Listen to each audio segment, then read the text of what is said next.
മനോേട്ടൻ ഓഫീസിൽ പോയി കഴിഞ്ഞാൽ പിന്നെ ഞങ്ങൾ 3 പേരും ഇങ്ങനെ ഒറ്റയ്ക്ക് ഇരിപ്പാട്ടോ. ഞാനും മല്ലി മുച്ചും. മനോേട്ടൻ വരുന്നത് വരെ പിന്നെ ഞങ്ങളിങ്ങനെ വെയിറ്റ് ചെയ്തിരിക്കുമായിരിക്കും. അതിൻ്റെ ഇടയിലുള്ള കുറച്ച് കുറച്ച് കലാപരിപാടികളാണ് കേട്ടോ നിങ്ങൾ ഈ കാണുന്ന വീഡിയോസൊക്കെ. ഞാൻ മിക്കപ്പോഴും ഈ മൊമെൻറ്റ്സൊക്കെ ക്യാപ്ചർ ചെയ്യാനായിട്ട് നോക്കാറുണ്ട്. കാരണം കുഞ്ഞു ബേബി വരുന്നത് ഞങ്ങളെക്കാളൊക്കെ ഈഗേർലി വെയിറ്റ് ചെയ്തിരിക്കുന്ന ഒരാൾ നമ്മുടെ അല്ലിക്കുഞ്ഞാട്ടോ. അവളാണെങ്കിൽ എല്ലാ ദിവസവും കുഞ്ഞു ബേബിക്ക് ഉമ്മ കൊടുക്കുകയും അതുപോലെ തന്നെ കുഞ്ഞു ബേബിയോട് സംസാരിക്കുകയൊക്കെ ചെയ്യും.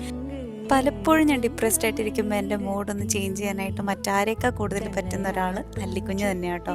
അതുപോലെ തന്നെ എന്നെ ടേക്ക് കെയർ ചെയ്യുന്ന കാര്യത്തിൽ ഒരു രീതിയിലും ഉള്ള കോംപ്രമൈസ് പുള്ളിക്കാരിക്കില്ല.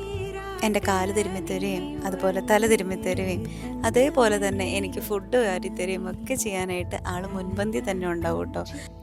ഞങ്ങൾക്ക് അല്ലിക്കായിട്ട് കൊടുക്കാൻ പറ്റുന്ന ഏറ്റവും നല്ലൊരു ഗിഫ്റ്റ് ചിലപ്പോൾ ഈ കുഞ്ഞു ബേബി തന്നെയായിരിക്കും കേട്ടോ. എന്തായാലും ഞങ്ങൾ കട്ട വെയിറ്റിംഗ് ആണ് അല്ലി കുഞ്ഞു ബേബീനെ നേരിട്ട് കാണുമ്പോൾ റിയാക്ഷൻ ഒന്ന് കാണാൻ.